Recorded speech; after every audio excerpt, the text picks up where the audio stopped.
Welcome, everybody, to the Build a Vibrant Culture podcast. My name is Nicole Greer, and I am the Vibrant Coach, and I am here with Jim Collison. Let me tell you all about Jim. He is the CliftonStrengths Community Manager for Gallup and produces Gallup's Call to Coach and CliftonStrengths webcasts found at gallup.com/CliftonStrengths.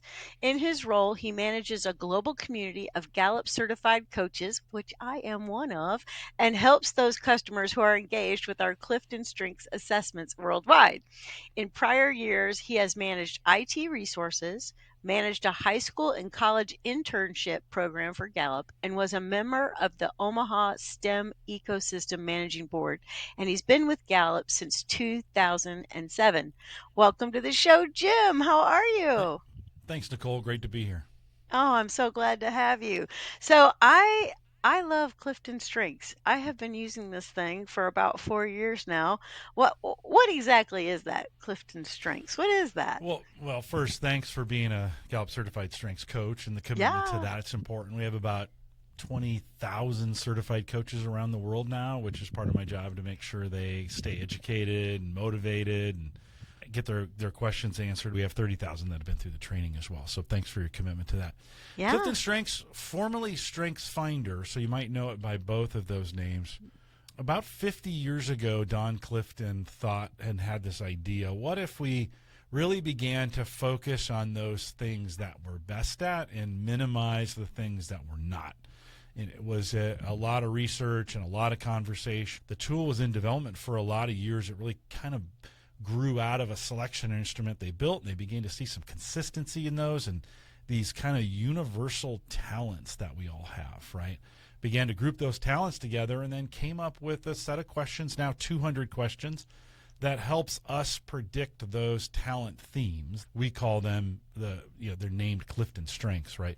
But these 34 talent themes that we can kind of predict an order for you. And with that order, you can begin to have some conversations around what I'm best at. And we found in working with individuals from a standpoint of understanding yourself and then working with others or teams, especially in the workplace, we have found that to be very helpful for people to be able to have performance conversations about what they do and what they do best. So you can purchase that. It's available at a top 5 form. You get 5 of the 34. You can buy all 34 and have access to those as well.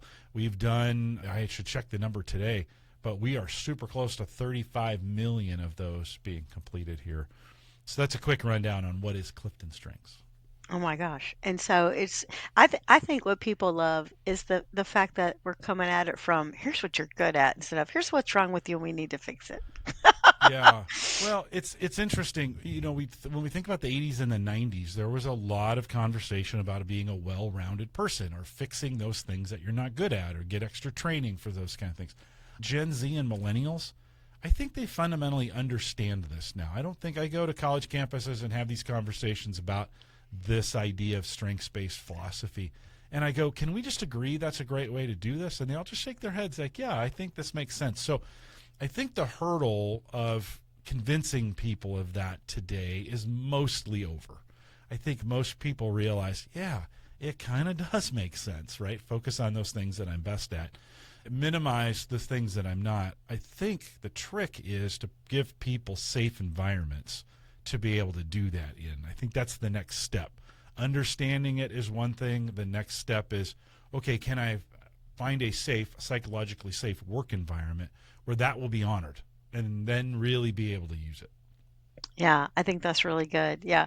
And so what are your top 5? And then maybe you could explain to those who are listening, this is my top one, this is how I use it. Yeah, yeah. So top 5 for me: arranger, woo, maximizer, communication, and activator.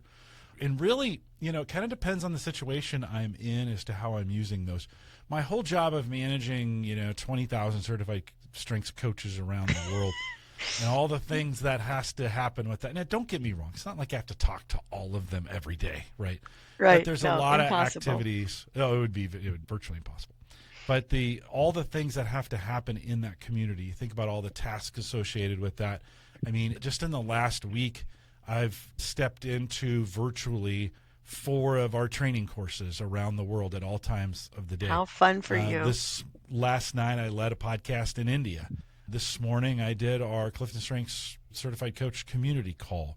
Then handling issues behind the scenes, lots of emails coming in, lots of community stuff happening. That's all Arranger, right? That number one theme of Arranger. I use that a lot. Yeah. Use that Arranger Maximizer combo to get the most out of things, right? How can we take something and get the absolute most out of it? But then when I'm doing it, like right now, I have this woo communication, right? 2 and 4. Right. And I'm spending a lot of now I am in woo communication mode, right? How do I influence people? How do I move people? How do I have a conversation that people want to listen to? I could go on, but there's kind of a simple explanation of those talents in action. And then of course the number 5 is activator. So I'm always moving. Like, let's do it now. In fact, I've already left. That's what I tell people all the time. That's right. I'm in the car. Like, Call hey, me. are we going to do this? I'm like, I've already left. Like it's who needs to start? I've already left. So there's a quick breakdown on my top 5. Yeah, yeah. And I think the thing about sometimes our strengths too is some of us were kind of raised, to have this thing called humility, but like almost like the wrong kind of humility or something. And it's like, don't get too big for your britches, don't think so much of yourself, help others, that kind of thing. But when you identify your top 5 and you start to put 2 and 2 together, like you just shared, you're like, "Oh, that's what I do." Because almost sometimes you're so close to your strengths, you take them for granted. Like, you don't realize how powerful they are or what they can accomplish. Yeah. Well, it's been a 10-year journey too. Like 10 years ago when I started podcasting for Gallup on this topic, you go back and listen to some of those episodes, I didn't know a lot. Like I was learning as I Sure, learning went. curves. OJT, right, as we used to call it. Mhm. And so I learned a lot on the job, but talking about it a lot, spending time thinking about it every day, getting coaching, both formal and informal coaching from folks, has really helped me grow in that area. And yes, I think, there's a fine line between humility and boasting on some of these. But Yeah. when you're in a spot where it's working for you, don't keep it a secret. Like let people know, hey, like, no, I'm really good at this. Like, use me for these kinds of things because I'm really good at this. So often when I'm in meetings here at Gallup, we don't necessarily divide the work by responsibility. We separate it by who can get it done the best. And so oftentimes in meetings, somebody's like, oh, no, I'll take that. I want to take that one. That's the one I want because I do that really well. So could some people see that as boasting? Maybe. But it's super helpful to speed up productivity, especially because there's things I don't like to do. So, I'm not a good note taker. I'm not really that good at follow-up, just to be honest with you. I don't like those kinds of things.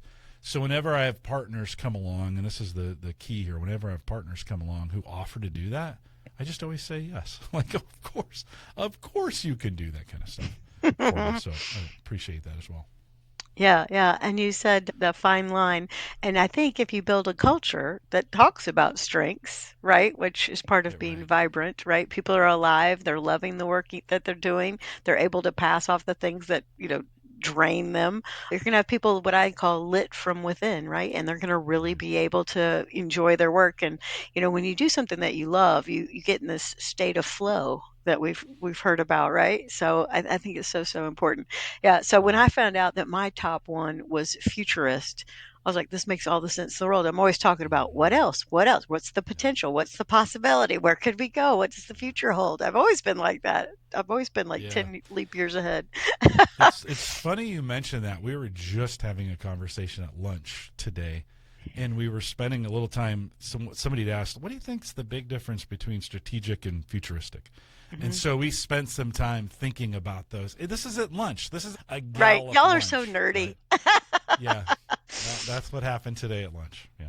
Yeah, and I think it's so good. Yeah, because you really get close to it. And then I think once you coach a client around their strengths, not only do they get close and recognize it, but then they can own it.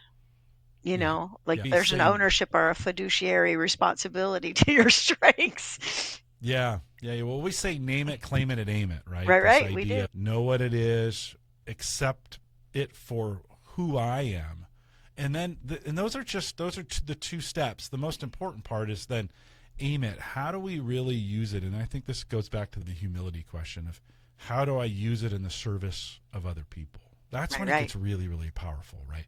We Yes, start and serving each fun. other with these Hmm. themes. Yeah. Yeah. When we start helping each other on teams or in collaboration or whatever that is, boy, then it starts to get really, really powerful, right? And Yeah. so exciting to see those things happen. It's great. The discovery mode, when you're in discovery and you're finding things out about yourself and you begin to see it for the first time, that's sheer dopamine, right? Your body just floods with dopamine. It That's feels right. really And you're good. marinating in all this good juju. But nobody ever got anything done with dopamine, right? You gotta eventually go out and get adrenaline or just hard work, right, to get some things done. So I think sometimes we get stuck in a little bit of too much what I like to call name it, and name it. All we do is we love the dopamine of naming it. Eventually we gotta put those things into action and then move forward.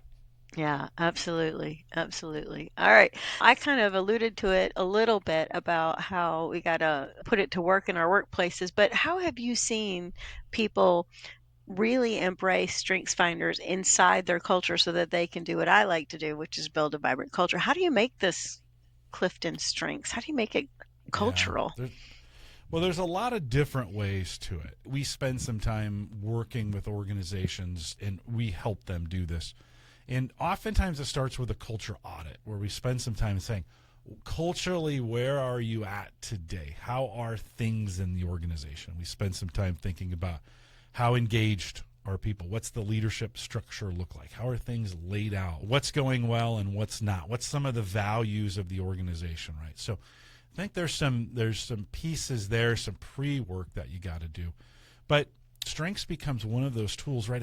I really think this is both a strengths engagement question and then a well-being question, right? If any one of those is out of whack, the whole system is out of balance and it doesn't work the way it should.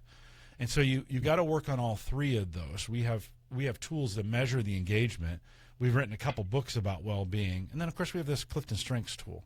And so when we think about embedding it in the culture, of course we know strengths adds a common language to performance, right? It also helps teams accelerate their ability to work together and to know each other. It causes less conflict. We know in a lot of cases if we get the engagement piece right, we get safety and security and absenteeism and some of those things that plague organizations. We get those things to kind of improve, right? It's a better place to be. You can't forget, though, we can't have unhealthy people. Like if you're suffering, if you're physically suffering in some kind of way, it doesn't matter what you do with strengths and engagement. You can't be engaged or be using your strengths if you're actively suffering. So we got to make sure that from a well-being standpoint that the whole being is taken care of. So it's a complex, it's not easy. I think a lot of folks are like, oh, okay, add a couple things. Yeah, we're doing this, right? But building vibrant cultures takes a lot of intentional work to get in Hmm. there. And I definitely think it takes a plan. Yeah, absolutely. And I think that the number one thing is that like I've got Jim here, he's leading this whole community of 20,000 coaches and he's very aware of what his strengths are. And at first they were talents and he's turned them into strengths and he's named it, aimed it and he claimed it, but he's still having conversations at lunch about it, right? So I Yeah. think the leader that embeds it in the culture is talking about it and doing it. Like it's lead by example, the old lead by Yeah. example. It does take managers leading by example, but it takes followers or whatever word you want to use for that. That's our current Yeah, word. That may teammates. teammates, Yeah. whatever, partners, collaborators, whatever you want to use there. It takes everybody to do Mhm. this thing together, right? We've put a lot of pressure on our current leaders and managers in the workplace today. They're just getting blistered, right? It's a tough world for them out there right now. They can't do it without followers doing things with them, right, in this. So it takes everybody, right? We've all got to jump on this engagement bandwagon. We all have to do it together, and we all have to do it with intentionality. And so, yes, it's leaders, but it's really all of us. Yeah, yeah. I love how we'll do a manager's workshop and we'll have the folks come and we'll put everybody's strengths on the grid, and get it all laid out and kind of look at what's coming into play. And it helps people take some of that responsibility that you're talking about. And it helps you see, look, this is the strengths of your leader, but here's all, as we say in North Carolina, Jim, all y'all's strengths. And it kind of shows, everybody needs to step up. Yeah. Well, and you think about that team grid concept and people working in that kind of environment, the awareness is the first step on that. But Yeah. then the understanding and action planning that, we just said name it, claim it, name it from a team level, right? Yeah. Becomes so important in the action planning part. What are we actually going to do? And then what are we going to hold ourselves to? And how are we going to manage that? And how are we going to measure it, right? All those things have to happen. We can't, wishful thinking doesn't work anymore, right? We can't just be like, well, I wish it was. No. We need people of action who will step in and create those things and move forward. If we can do it in a strengths-based way where everybody understands who they are and we've got people positioned right, and let me asterisk that for just a second, then, if we can do it in that way, then I think we can be very, very successful. Here's the problem, though. In a lot of organizations, there's folks when we have a question in our Q12, I get the opportunity to do what I do best every day. And when folks start figuring out what they're good at, sometimes they're mispositioned in their role, or they've been given expectations to do things that are out of maybe their strength sweet spot. The problem is tomorrow you can't just change that. It takes time. So we also need to be patient with the process to kind of work it through, working with managers, working with the leadership, working with folks to say, hey, I'm really good at this. Can we figure out some ways to change the way we work so that we can take advantage of those things? Never happens. Well, I shouldn't say never. Doesn't always happen overnight. So patience needs to be deployed on some of this as well. Absolutely. Absolutely. Okay. So if a leader or a manager does a team session for the first time and they get their people together, they all take the assessment and take a look at it. What story might you tell us about how somebody excelled or had an excellent outcome? Like it woke the team up and they were like, oh my gosh, untapped potential left and right. Yeah, it may be easier to tell general stories around those. Oftentimes what I hear coming in from the field, what the stories people are telling me, is generally like this. Oh, I thought you didn't like me. I thought that behavior was because you didn't like me, or there was something about me you didn't like. And now I realize that was your fill in the blank. That was your woo, or that was your deliberative, or that was your strategic. That was rubbing up against something of mine, right? Or a misunderstanding, right? Hmm. And in that safe environment, when these talents become exposed for what they are and they stop becoming personal battles, because we have those. Every organization All right. has them, right? And These we're these offended and battles we that go take on. things personally. That's right. Yeah, no, right on. You think, oh, everybody's against me or whatever. I mean, when I was in high school, I failed my first semester of English. I was put in an honors program class. I didn't really belong there, right? And I remember I tried. I actually didn't try as hard as I probably should have. But the note that the teacher sent home to my mom with the F that I got in the class said it's going to take little less of Jim's charismatic smile if he's going to pass my class. Like, Oh, that's fantastic. There's that woo. I was trying to win her with a smile. That didn't work She in wasn't those having it. cases. But we begin to see, like, oftentimes that woo characteristic in me can be seen as, oh, don't try to influence me in some Yeah, way don't to sell sell me. me on something. Right, Mhm. exactly. Don't sell me on something. Well, when that gets understood as, hey, that is who I am, oftentimes when I work with teams, they don't want to be the upfront person. They don't want to go out and talk to people. They don't want to go out and give the updates. They don't want to do the selling because Right, we be still on have to sell, stage. right? Right, right. Yeah. So I say, look, I will do all that for you. You just tell me what to say. I will be your mouthpiece. That's right. Y'all And that get the analytics straight. that works surprisingly well, right? That works surprisingly well. People are like, oh, you mean I don't have to go to those meetings? No, I'll go to those meetings for you, right? So there's maybe a personal example of for me how that kind of works in that scenario. Yeah, that's fantastic. That's fantastic. Yeah. Okay, so somebody takes the Clifton strengths and I have seen people really be successful at integrating this into their life and career, even if the organization they're in is not using this Yeah. as a tool. They're Yeah. just they take it on for themselves because they're that kind of person. Maybe they have achiever as one of Yeah. their top Yeah. fives, and they're Yeah. like, I need Yeah. I need to know all I can and do all I can, and so they go out and do it. But they really are smart about understanding their strengths and have great success. What are your thoughts Mhm. about how to integrate this into your life and career if you're working on your own? Yeah. A lot of folks take Clifton Strengths, read the report, which is awesome. You get a percentage lift of productivity just by reading the report. But there's some things that you can do, and we've got some tools available online. I think keeping this in front of you in some way, writing Mm. down those top 5 on Post-it notes or however you want to do it. You be creative in that. Writing it down, putting it out in front of you. I'm thinking, right here, I podcast every week, and you're going to be like, Jim, couldn't you do something better? But I have Jillian, who I podcast with every Friday for the Clifton Strengths podcast. Her top 5 are written down on this sheet right here. That's my handwriting. But it's in front of me, right? It's in front of me to take notes on, to do some work with. You could have your own. Here at Gallup, we post them at our desks.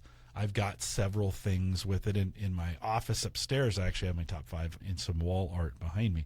It's my family's top 5, so it's kind of meaningful to me in that way.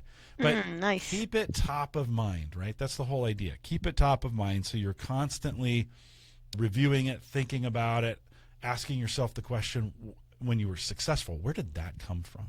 Like, where did that come from, right?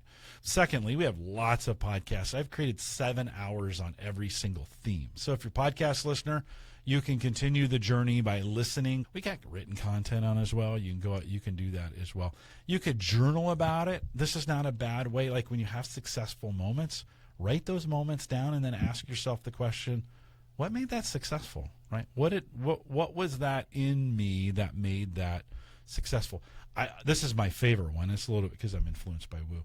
You can actually go tell somebody, hey, I did this because of that. There's some accountability built in when somebody else knows, Hmm. right? I think an easy way is get a coach. Have a coach That's a hold you great accountable, idea. right? For some of these things. Yeah, that's why we have 20,000 of these certified coaches around the world, right? And then I think when a great way to really embed it is in a project before you go into the project, or maybe even one you're currently work on, align those themes with some of your work. We have an individual development plan, and in that plan, you can spend some time listing what your strengths are, some key words for those strengths, and then put a goal in there. And then filter that goal through those strengths. What am I now going to do? Goals aren't goals unless they have action items in them. So the last thing that you do is say, I'm going to do this with that, right? I'm going to make myself available. In my case, maybe I'm going to make myself available to be a spokesperson for this team to really promote them and make sure what they're doing is honored and valued. Be a good statement to write on there. So those are some, as you think about integrate, listen, there's as many ways to do this as there are people on the planet. So Mm. I hate to get too prescriptive because everybody has their own strengths-based way to this. Maybe that's a good way to start. Look at your own top 5 and say, how could I use my top 5 to help me work these top 5? That'd be a strengths-based approach to it. Yeah. Okay. So tell me what you said a minute ago about your family's strengths. Will you talk about that? You Yeah. said you've got some art on the wall, or if you've got it on the wall. Will you talk about that? That just piqued my interest. Yeah, so Wordles, back when Wordles were things, my daughter and I spent a lot of time talking about strengths. And she made sure everybody in the family took that. And then we put those themes together in a pseudo team grid, so to speak. But then they made a Wordle, and based on the theme frequency, the words got bigger or smaller based Yeah, on the yeah. family strength. And then they colored the big ones. I think the top 5 are of the family are one color, and then it works its way down. Then my themes are in yellow on that, so you can see in the Wordle, you can see my themes. So it's really, really meaningful when people ask me about my family. I just point to the art behind me, and we can have a conversation about how, because we're a team, right? My family's a 100%. team. Yeah, they're a team. You can have those same conversations, right? middle son has adaptability number one. And I, as a father, thought that was laziness because I would ask him, that, by the way, that's not one of the themes. Laziness is not a theme. I'd get really angry with him because I'd be like, what do you want to do? And he'd be like, I didn't do anything. I'm like, no, I need you to tell me what to do. I'm going with whatever you want. What do you want? He is such a go with the flow, so adaptable, so understanding. I mean, and I am just crushing his will because I'm trying to force him into making decisions, right? Unfortunately, it took me a few years and almost some counseling to figure out he's just beating up that kid's adaptability, right? Yeah, and how's he And doing? he's doing okay now. He's doing okay now. It took us a while to figure some of those things out, but Yeah, those that's daddies and it's a sons. real world example of in a family situation how those things can kind of work out. The good news is I still have great relationships with all my kids, and Yeah, we so spend a lot of great. time together. Yeah, Awesome. Yeah, I'm getting ready to go out for a 10-day trip, and I'll be with my 32-year-old and my 26-year-old in Yellowstone. We're like big buds these days. Adult yeah. children Nice, are nice. awesome, don't you They're think? Don't you great. look They're great. They're the really best. great? They're the best by That's far. By far, because you can tell them to get lost. Like, get away from me. And they have to. that's right. They put their own Right? shoes on. You're not worried about their flossing Hmm. regimen anymore. It's fantastic. They actually buy their own food sometimes. Some of those things. But Yeah, it's great. Okay, all right. So here's the thing. So I had a gal that was working with me, and she was just heartbroken. She got her 34 results back, and she couldn't even focus on her top 5 because her yeah. number 34 was discipline. And that just broke her heart. Oh, She's like, "Nicole, I think I'm very disciplined." Like she couldn't get her focus off that number yeah. 34. So, my question would be, what should you do about the strengths that are ranked lowest in your results? Because I think some people, they agree, yes, let me look at my strengths, but should I be concerned that discipline is my lowest? And she runs like marathons and does Yeah. amazing work in this world. She's just Yeah. amazing. Yeah. It's okay. Listen, the lack of discipline, I have it low too. It's 30 for me, and focus is 34. It's a miracle I get anything done. Like it is. It's amazing when things actually happen. But I think, listen, understanding, and I can speak to this because I don't have Please. a shred of discipline. I don't have a shred of it. Now, I spent in my early career, I was in the military, and so you'd be like, Jim, how did that go? Not having any discipline and being in the military, terrible. Just to be honest, it was awful. I was probably you think about, do I get the opportunity to do what I do best every day? Military was probably not the place for me. Now I made it 6 years. Sometimes this is where I talked about. And thank you for your Sometimes, like, service. thank you, thanks for your support. I think this is one of those situations I didn't have a choice. Like I couldn't just change jobs, right? Right. And so No. sometimes you got to tough it out. Listen, I did some things. My first couple years were pretty rough, and then I realized I was really good at these boards. They have these board competitions where you got to go study some things and then say some things and influence people. It's like a contest. Guess who Yeah. was good at that? This Mr. guy. Wu. Now I couldn't do anything else, but this guy was pretty good at it. And once I got into those kinds of things got a lot better for me. But when you think about those ones at the bottom of the report, you have Yeah. to build really solid plans to make sure they're covered when you're not supported by somebody else who has it. In a lot of cases for me, I have focus and discipline very low. Listen, I love the people who can put all these things together and make it Me happen, too. right? And so I Hmm. stick to those people. Like, let's you and I be friends. Oftentimes, you might just need to get it done regardless. Like, we're adults, right? So there are moments like I don't have discipline, but it's okay. I'll fake it for a while. Two, find someone who does have it and use theirs, right? Or three, build systems in to make sure. So for me, if I know I got to get things done, I force myself to write them down on a list. It's not pretty, and I don't like doing it, and it's not my natural tendency. But I know if I don't write it down, it's not going to get done. So I tell people here at work, if it's not on my calendar, it's not real. So you have to if you want me there, it has to be on my calendar. My Send me an calendar's invite.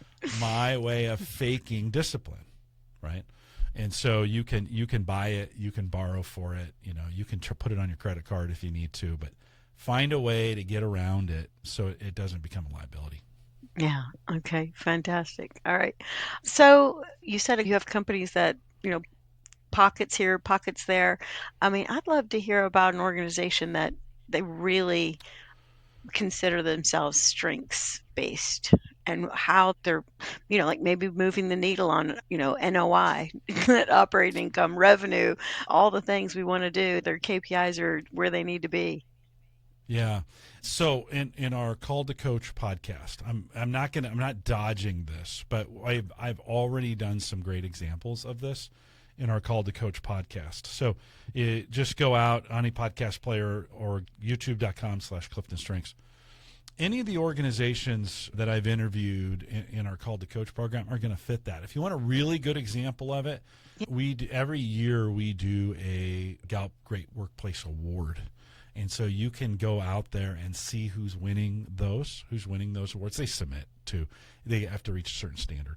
And there's some great examples of those out there. There's so many good ones. I hesitate to give you one because it's like then others are going to feel bad that they got left out Oh, of the conversation. But what we find, this goes full circle, what we find that's common in all those organizations is one, they care about their employees, right? So they want to be a magnet for talent. They want to draw people in. So there are organizations who are thinking about their engagement. These are all the things I said in the beginning. They're allowing folks to work and get the opportunity to do what they do best every day. And they care about their well-being. And so they're spending some time thinking about the whole person on that. And so we've got some great examples out there, and some great stuff has been written for it. I won't steal of any of the thunder of all those great folks, but I'd recommend you go out and watch or read. okay. All right. Well, we're at the end of the podcast. What last nugget would you share with our listeners? If you were going to just have like a mic drop moment, what little nugget would you lay on them to kind of wrap things up? Yeah. Well, as we record this, it's May of 2025. There's crazy things going on in the world, right? Everything that's happening globally. And I think there's some folks who are like, oh, it's never been more stressful. It's very stressful right now. And so we've got a lot of work to do if we're going to do this thing together. It's, Right. Well, my daddy used to but say the world's going to hell in a handbasket. I always wondered yeah, what exactly where that came from. I don't know, but I do know this. We do have each other to help get through this. And so I think if we're going to do anything on this, one is don't wait to start serving people with your strengths, right? That needs to be done right now. We've got opportunities today. You don't have to put it off and be like, start doing that next week, right?